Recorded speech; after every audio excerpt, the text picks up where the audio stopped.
राधे राधे भक्तों, जय श्री कृष्णा। आज की वीडियो में हम बात करेंगे रविवार व्रत की विधि और व्रत कथा के बारे में। सर्व मनोकामनाओं की पूर्ति हेतु रविवार का व्रत श्रेष्ठ है। इस व्रत की विधि इस प्रकार है। प्रातः काल स्नान आदि से निर्वृत्त हो स्वस्थ वस्त्र धारण करें, शांत चित्त होकर परमात्मा का स्मरण करें। भोजन एक समय से अधिक नहीं करना चाहिए। भोजन तथा फलाहार सूर्य के प्रकाश रहते ही कर लेना उचित है। यदि निराहार रहने पर सूर्य छिप जाए तो दूसरे दिन सूर्य उदय हो जाने पर अर्घ देने के बाद ही भोजन करें। व्रत के अंत में व्रत कथा सुननी चाहिए। व्रत के दिन नमकीन तेल युक्त भोजन कदापि ग्रहण न करें। इस व्रत को करने से मान सम्मान बढ़ता है और शत्रुओं का क्षय होता है। आंख की पीड़ा के अतिरिक्त अन्य सब पीड़ाएं दूर होती हैं। रविवार व्रत कथा। एक बुढ़िया थी। उसका नियम था कि प्रति रविवार को सवेरे ही स्नान आदि कर घर को गोबर से लीप कर फिर भोजन तैयार कर भगवान को भोग लगा स्वयं भोजन करती थी। ऐसा व्रत करने से उसका घर अनेक प्रकार के धन धान्य से पूर्ण था। श्री हरि की कृपा से घर में किसी प्रकार का विघ्न या दुख नहीं था। सब प्रकार से घर में आनंद रहता था।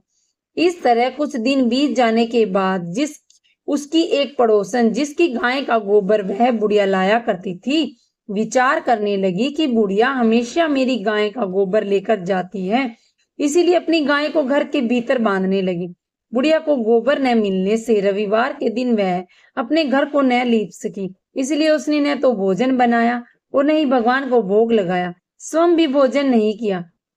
इस प्रकार उसने निराहार व्रत किया। रात्रि हो गई, वह भूखी सो गई।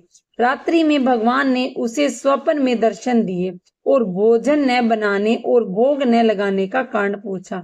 बुढ़िया ने गोबर न मिलने का कारण बताया। तब भगवान ने कहा कि माता, हम तुमको ऐसी गो देते हैं जिससे सभी इच्छाएं पूर्ण होती हैं, क्योंकि तुम हमेशा रविवार को गाय के गोबर से घर लीप कर भोजन बनाकर मेरा भोग लगाकर खुद भोजन करती हो। इससे मैं खुश होकर तुमको वरदान देता हूँ। निर्धन को धन और बांझ स्त्रियों को पुत्र देकर दुखों को दूर करता हूँ। अंत समय में मोक्ष देता हूँ। स्वप्न में ऐसा वरदान देकर भगवान तो अंतर्ध्यान हो गए। जब बुढ़िया की आंख खुली तो वह देखती है कि उसके आंगन में एक अति सुंदर गाय और बछड़ा खड़े हैं। उसने उन्हें वहीं बांध दिया और वहीं खाने को चारा डाल दिया।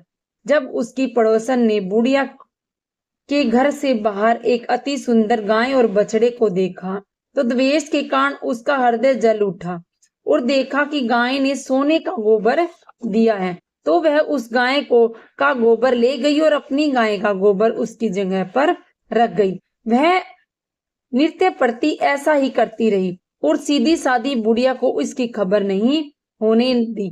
तब सर्वव्यापी ईश्वर ने सोचा कि चालाक पड़ोसन के कर्म से बुढ़िया ठगी जा रही है, तो ईश्वर ने संध्या के समय अपनी माया से बड़े जोर से आंधी चला दी। बुढ़िया ने अंधेरी के भय से अपनी गाय को भीतर बांध लिया।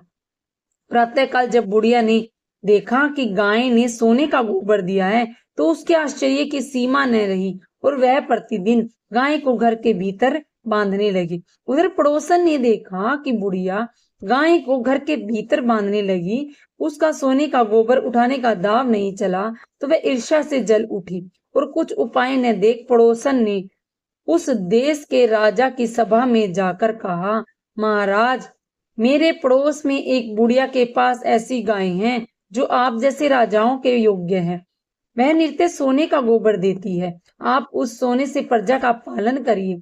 तब बुढ़िया इतना सोने का क्या करेगी? राजा ने यह बात सुनी तो अपने दूतों को बुढ़िया के घर से गाय लाने की आज्ञा दी। बुढ़िया प्रातः ईश्वर का भोग लगाकर भोजन ग्रहण करने ही जा रही थी कि राजा के कर्मचारी गाय खोलकर ले गए। बुढ़िया काफी रोई चिल्लाई, किंतु कर्मचारियों के समक्ष कोई क्या कहता।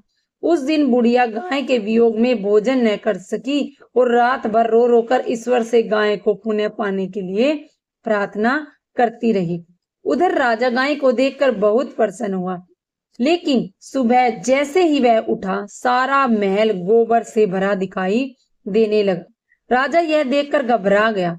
भगवान ने रात्रि में राजा को स्वप्न में कहा कि हे राजा, गाय बुढ़िया को लौटाने में ही तेरा भला है। उसके रविवार के व्रत से प्रसन्न होकर मैंने उसे ये गायें दी थी।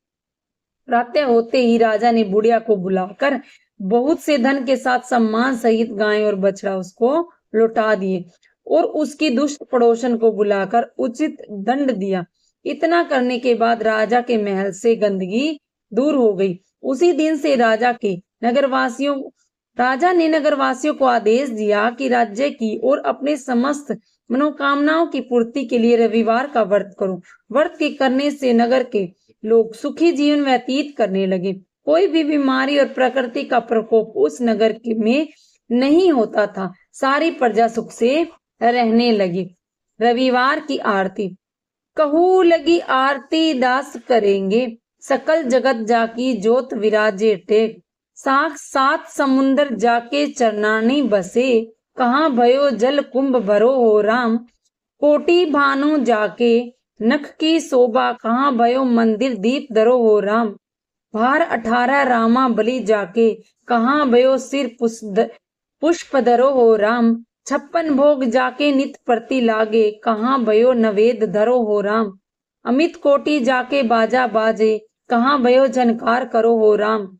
4 वेद जाके मुख की शोभा, कहाँ भयो ब्रह्म वेद पढ़ो हो राम। शिव सनकादि आदि ब्रह्मादिक, नारद मुनि जाको ध्यान धरो हो राम। हिम मंदार जाको पवन झंकारे, कहाँ भयो शिव चवर डुरो हो राम। 184 वंदे छुड़ावे, केवल हरियस नाम देव गायो हो राम। राधे राधे भक्तों, जय श्री कृष्णा, हर हर महादेव।